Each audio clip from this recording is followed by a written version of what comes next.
I bet you've had some purchases that you are really excited about that have been awesome, and then some that haven't quite worked out. Well, we have too, and we are going to share it with you.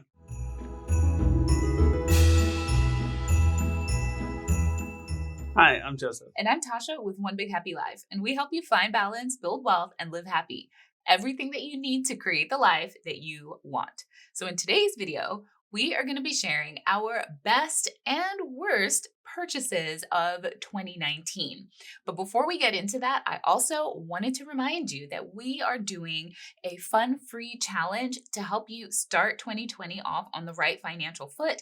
It's the Rock Your Year 2020 challenge, and you should join because it's all about starting your year off and your decade, right? 2020, new decade off right. So head on over to onebighappylife.com/rock 2020.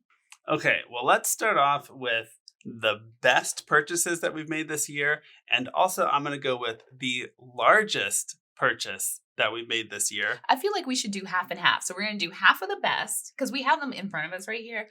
And it's all the best and then all of the worst. And I don't want to end on a low note. So half the best and then half, and then all of the worst, and then the remaining half of the best. Okay, deal. Because we have more bests. Which is great. So that makes, and that's, of course, that's the way you want it. Yeah. I mean, I guess this is a good time to point out that, this year went really well for us in the scheme of things. I mean, yes, there were some low points but that's pretty normal in a given year. As long as you have a lot of good, then that's a good year. I mean, honestly, like this is one of the best years of my life. 2019 was incredible. I mean, I quit my job, the business got to multiple six figures in a single year, right? We started as a six-figure business at the beginning of the year and hit multiple six this year, which is just amazing. And, it's just really nice. Yeah. So because of that, we have a lot more bests than we do worsts. So that's good. And like we were sitting here thinking, well, what exactly happened? So if anybody remembers us talking about something that we didn't like in another video, you go ahead and tell us in the comments so that we'll address it. All right. So number one, which is also our biggest purchase, by far, the most money we dropped on any one thing was Alexis's car. So in, April of 2019, we bought Alexis a 2019 Hyundai Tucson. It was $25,000. We financed that bad boy for an interest rate under 3%. And I love it. It's amazing. It's super safe. And I always say, I always follow that up with a you're welcome to all the other drivers out on the road. And both of my kids driving it, Alexis will pick Reeves up and drop him off. And I feel really confident in her driving that car and that my children are both safe in that car. Yeah, we don't regret it at all. And not just that we don't regret it, but also we're super excited about it. When we think about it. It's been awesome, Alexis having her own car, but also just knowing that she's basically as safe as you can get in a car while she's driving. And also, I'm just proud. I am proud that this is a me thing because I had Alexis when I was a single teen mom. I had nothing. I had to fight and claw my way out of poverty by myself, okay? Including getting my own car and all of that. And it was a struggle and it was hard. And I promised myself somehow that I was going to make sure that she didn't have to do this stuff because it makes life way harder than it has to be when you don't have that kind of parental support. So every time I see that car and it's parked right out in front of our house, I see it every time I walk by our front door because we have glass side lights. I just get lit up inside because that's a personal accomplishment that I was able to do that for my child. So yeah. Okay. Number two, the next couple are actually yours. Okay, that's true. I mean, I can tell you what they are. So it's these. And number three are my eyebrows. Yes. So in 2019, I started getting lash extensions and I got my eyebrows microbladed. So because of the 90s, I would my eyebrows were super thin. And so they barely looked like they were there at all when I wasn't wearing makeup. And I do not wear makeup most of the time. 85-90% of the time I am not wearing makeup. So with the microblading, which is like basically getting your eyebrows tattooed on but with fine strokes so it looks like hair, and the eyelash extensions, I basically like made up and done up all the time with zero makeup. This is just, now I look like kind of perfect, but I look more natural but still very put together, and it was worth it because I do tend to like being lower maintenance, but there's something also about being put together and putting in that little extra bit of effort that makes you feel better about yourself sorry, every single day. And this, I really love it because I can roll out of bed and I just love the way everything looks. I'm not like, oh, well, where are my lashes and my poor scraggly brows? I mean, yeah, I'd come to accept it because it's not like I was filling in my brows every day, but I'm glad that I don't have to accept it. I think it was worth it. So my microblading was $800 and my lash extensions are, it can vary, but like $120 a month. Well, I love that you love them, but she doesn't have to have them. He doesn't care. No. They're for Okay. me. Yeah, so I'm going to skip down to some of mine because there's another one that's mainly her. Okay, so the treadmill. We bought the treadmill this year and it was $1,500 and it has gotten lots of use already. I'm approaching 90 hours and we've only had it 2 months, 3 months. Yeah, well, he's training for a triathlon, Yeah, so so it's really it's nice because then maybe we it's can still longer. hang out with him even though he's spending hours working out because that's what it takes to do a tri. So, Yeah, and so I can run and Reeves can be playing and he'll give me Duplos and Legos to build while I'm running, which works out moderately well sometimes. And so it's been really great having the option of just being able to just run inside instead of having to go outside because Reeves is getting a little bit old to want to ride in the jogging stroller that we have. Although I still ask him and I really do like him when he comes. all Um, right, let's switch over. We're going to switch over to the worst ones now. oh All right, right, yeah, let's yeah, go we through need to the switch, worst. yeah. Okay, and starting with one of yours. They're kind of, a lot of them are yours. Go ahead. Well, I don't know about completely mine, but okay. So the first one, business related, I'm going to change it around. We bought a editing PC, and By like, we, he means he okay, because so I he picked does it our out. I did all tech. the research. Yeah, so I bought one, and I bought it. I don't know if we should say where I bought it from. Yeah. Okay, so I bought it from CyberPower PC, and I had bought a computer from them before a long time ago, and it was fine. And I was like, okay, so this is gonna be great. It's all gonna work out.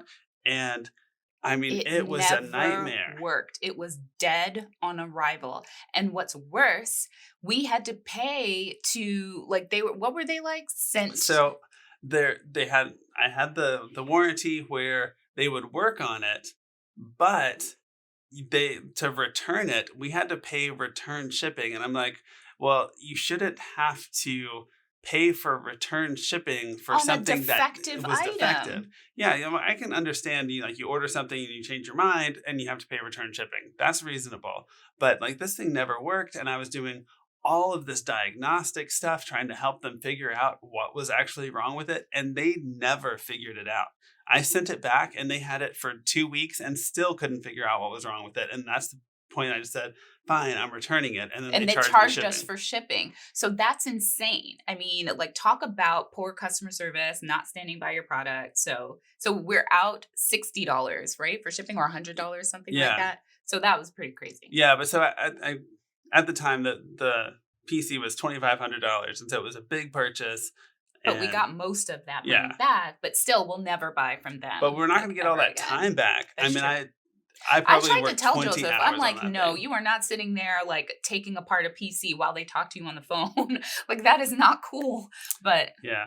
okay. So, the other thing, our worst purchases. So, I'm going to say that in 2019, we don't know for sure, but it's somewhere approximately we had about $4,000 worth of unexpected eating out over the course of the year. And a lot of that would come up because the business was so hectic that we just didn't even have time to cook for our family because we had so many things to take care of. And so we would end up just grabbing some fast food and, I'm not like, I don't really love that. I would prefer for our eating out to be planned, for it to be a full experience, for it not to be something that we're just rushing through. Um, So yeah, so we want to try to do less of that. Like eat out, cool. Unplanned eating out, not so much. So another thing related to triathlons, I got a GPS watch to track all my activities and stuff. I bought a Sunto 5 and was really excited about it, but it ended up needing back and forth with tech support. And now, I tried out a watch that I got Tasha. For Christmas last year. Yeah, and she never really picked it up and wore it. So now I'm wearing it. It's right here. And so, It's a Garmin. yeah, and I absolutely love everything about it. And so, like, bad purchase. Yeah. Okay, so the next thing is this one's a business one, right? Because we have to talk about the business is so intertwined with like how we spend money, and the money that we spend in the business impacts the amount of money that's available for us to spend in our personal lives.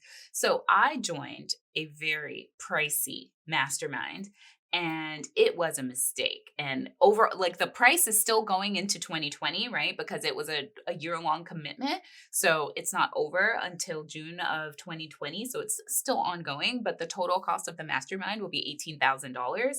And, I don't have any problem investing in my business, investing in learning, right? Because I don't know, it's not like I had a business background. So I've had to learn about all of these important things about running a business for, myself, right? Through other entrepreneurs who have courses and programs.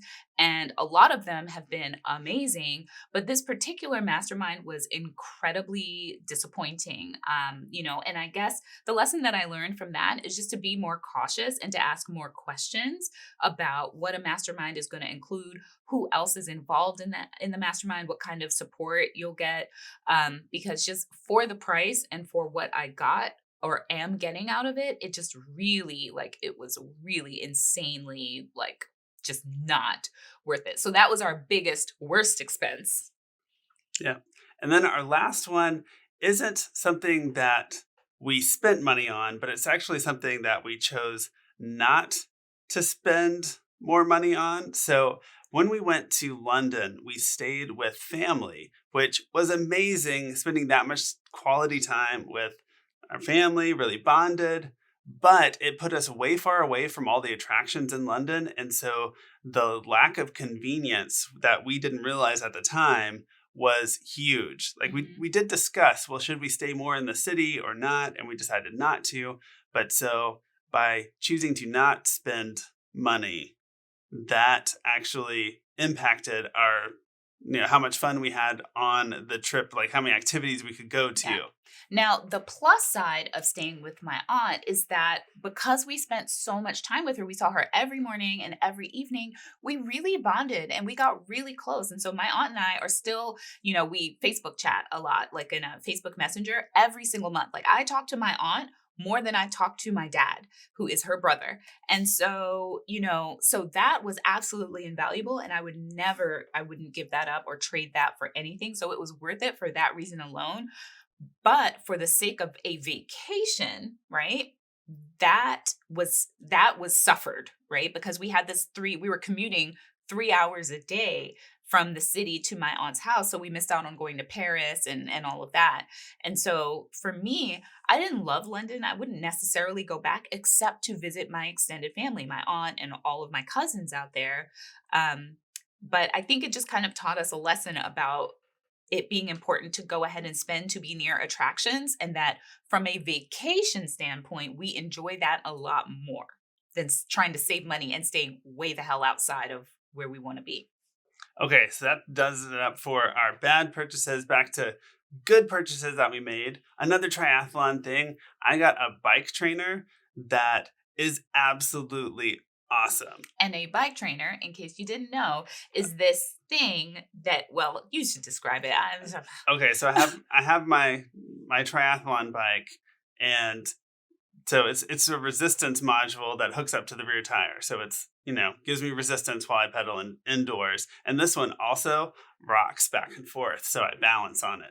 It's totally cool. All right. Our next best purchase is a gym membership. So even though we do have a full gym now downstairs in our basement, because we have a treadmill, we have bikes, we have an elliptical, and we have full weight set with Smith machine and all of that, the thing that we don't have is a pool. And Joseph is really committed to doing triathlons again, and in fact, completing an Ironman within the next 2 years. So that's one of those big major life goals of his. So totally worth it to have a gym membership so he can go swim, because I also don't like it when he open water swims. So I'd rather him swim in a pool. The gym membership also gets us a discount on this next thing, which is swim lessons for Reeves. It is absolutely crucial that we all know how to swim from just a safety standpoint, because you never know when you're going to find yourself near some water and accidentally end up in the water. And you want to know how to swim if that happens. And so it's, the earlier the better. So we got him in there. He's having fun. I'm having fun knowing that he's learning and he'll be safe. And the last best purchase of 2019, this is multiple things, which is our vacations.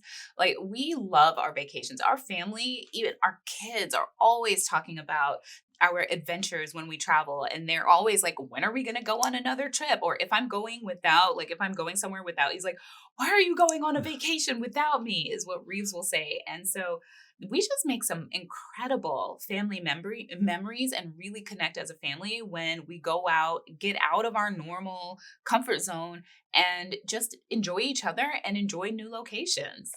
Yeah, let us know in the comments what your best and worst purchases from 2019 are. And, cross your fingers. Let's have a great 2020. All right, see you guys next time. Bye. We'll be chilling and having a good time. Doesn't matter if the snow is falling.